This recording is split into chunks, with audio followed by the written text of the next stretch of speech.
नमस्कार दोस्तों, स्वागत है आपका एक बार फिर से ब्रेन रूट क्लासेस के अंदर। दोस्तों, आज का हमारा टॉपिक काफ़ी क्रूशियल है, जो कि जुडिशियल पेंडेंसी इन इंडिया, यानी हमारे न्याय तंत्र में पेंडिंग केसेस की समस्या। ये फिर से चर्चा में इसलिए है क्योंकि सुप्रीम कोर्ट में पेंडिंग केसेस का जो आंकड़ा है अब जो है 88,417 तक पहुंच चुका है, जो हिस्ट्री में सबसे ज़्यादा है।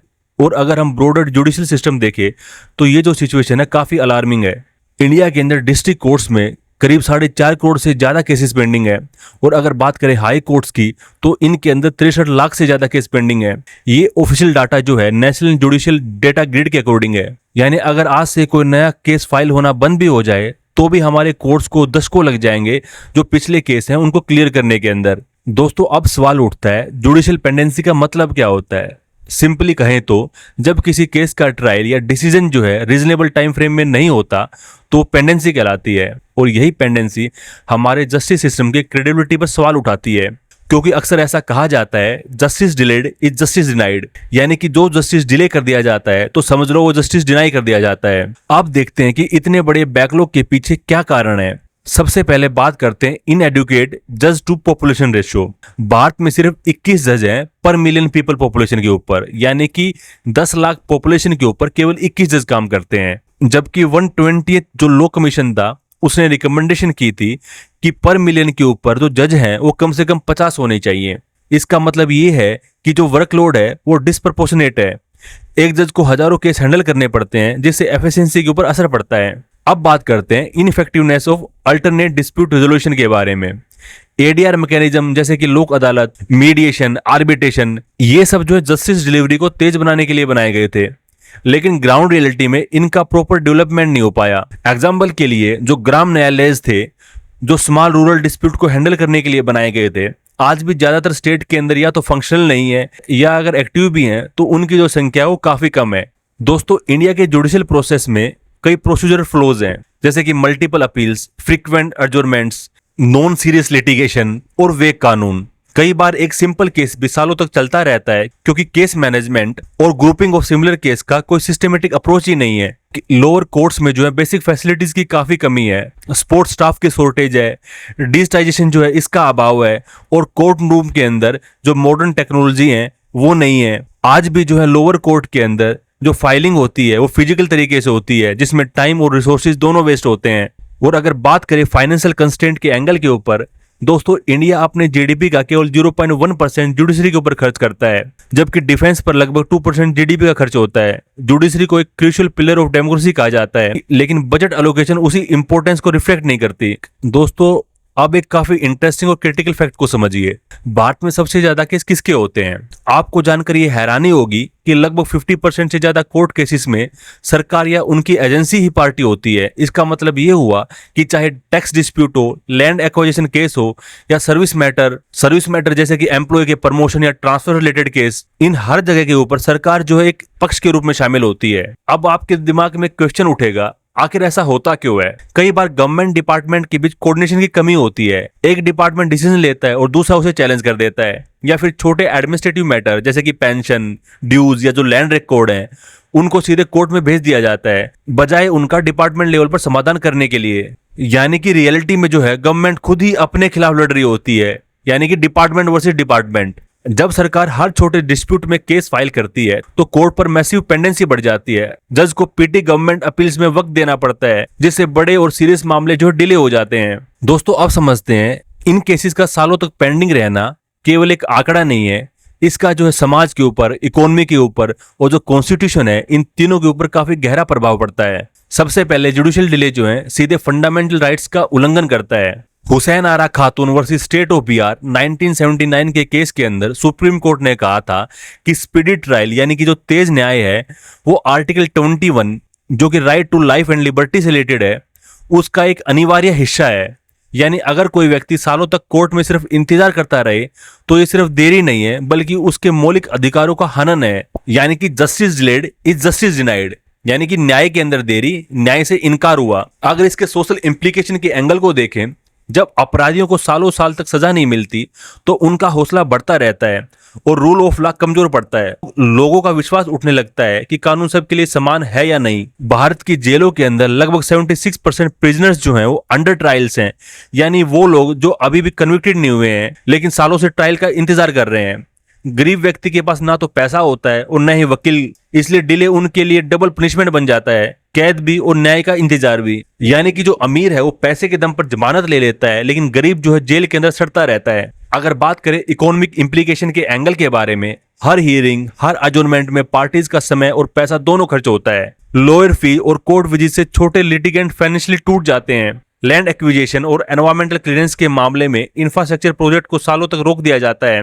रोड, पावर प्लांट और इंडस्ट्रीज तक जो है अधर में लटके रहते हैं। इससे नेशनल इकोनॉमी पर बड़ा असर पड़ता है। जब लोगों को टाइमली जस्टिस नहीं मिलता तो जुडिशरी में भरोसा घटने लग जाता है और इसलिए कई बार लोग जो है एक्स्ट्रा लीगल मेथड्स अपना लेते हैं, यानी कानून से बाहर के तरीके अपना लेते हैं और इसे कहा जाता है ब्लैक कोर्ट सिंड्रोम, जहां लोग अदालतों से डरने लगते हैं और कहते हैं कोर्ट में जाना मतलब जिंदगी बर्बाद कर देना।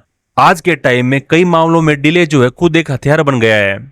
एक पार्टी जानबूझकर केस को खींचती रहती है क्योंकि वो जानती है कि जितनी देर होगी उतना फायदा होगा, यानी कि अब मुकदमा जीतना नहीं, मुकदमा लंबा करना एक रणनीति बन चुका है। दोस्तों, अब समझते हैं सरकार ने जस्टिस डिलीवरी सिस्टम को तेज करने के लिए कौन कौन से कदम उठाए हैं। सबसे पहले डिस्कस करते हैं national mission for justice delivery and legal reform 2011 के बारे में। ये जो मिशन है 2011 में लॉन्च किया गया था ताकि जुडिशियल डिलेज और केस अरियर्स को कम किया जा सके।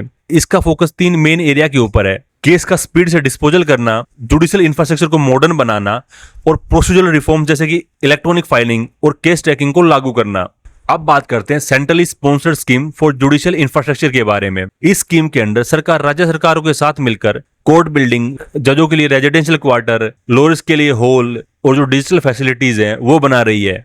अगर बात करें ई कोर्ट मिशन मोड प्रोजेक्ट के बारे में, जिसके 3 फेज है, फेज 1, फेज 2 और फेज 3। ये प्रोजेक्ट जो है इंडियन जुडिशरी की डिजिटल रिवॉल्यूशन है।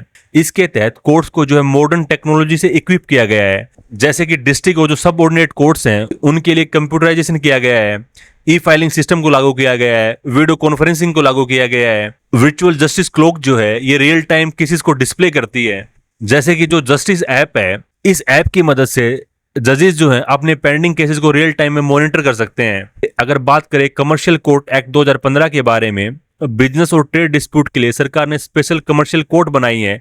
इसका मकसद है इकोनॉमिक केसेस को तेजी से सुलझाना ताकि इन्वेस्टर्स का कॉन्फिडेंस बढ़े और इकोनॉमिक ग्रोथ जो है वो तेज हो। अगर बात करें फास्ट ट्रैक कोर्ट्स के बारे में, फास्ट ट्रैक कोर्ट्स का मेन एम है हीनियस क्राइम्स और सेंसिटिव केस को जल्दी से निपटाना।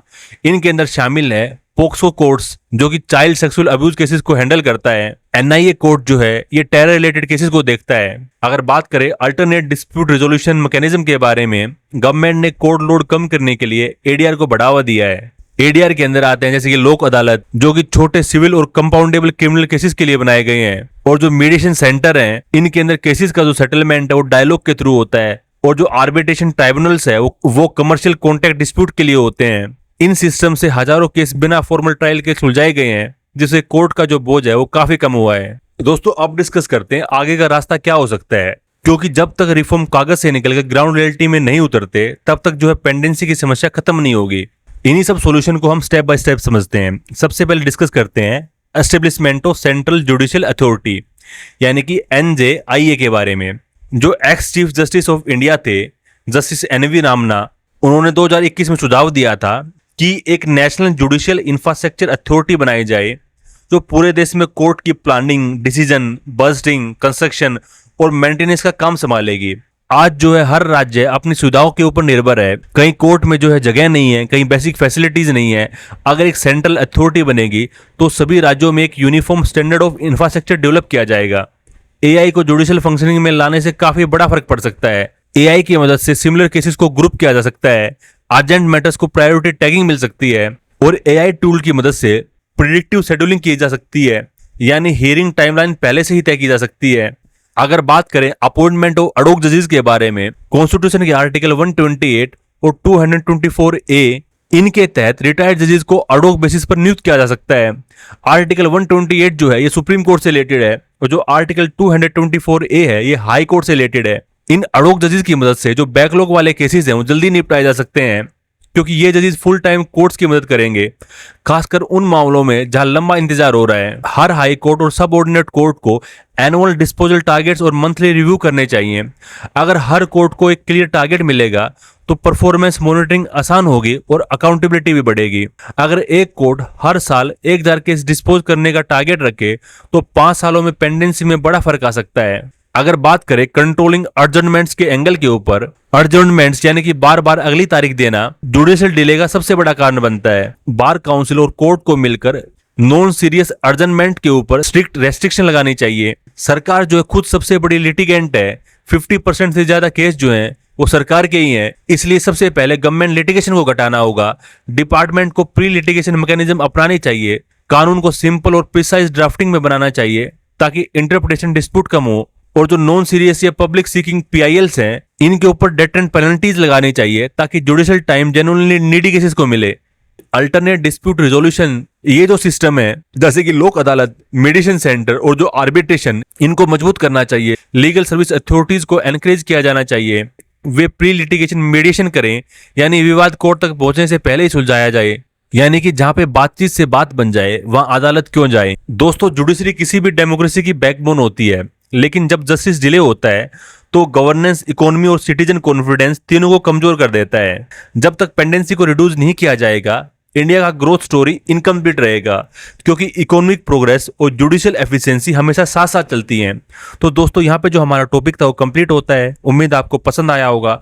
अगर आपको ये टॉपिक अच्छा लगा हो तो वीडियो को लाइक करें, कमेंट करें और चैनल को सब्सक्राइब करना बिल्कुल ना भूलें, ताकि हर नए लेक्चर की नोटिफिकेशन आपको टाइम पर मिलती रहे। मिलते हैं अगले वीडियो में, तब तक के लिए धन्यवाद।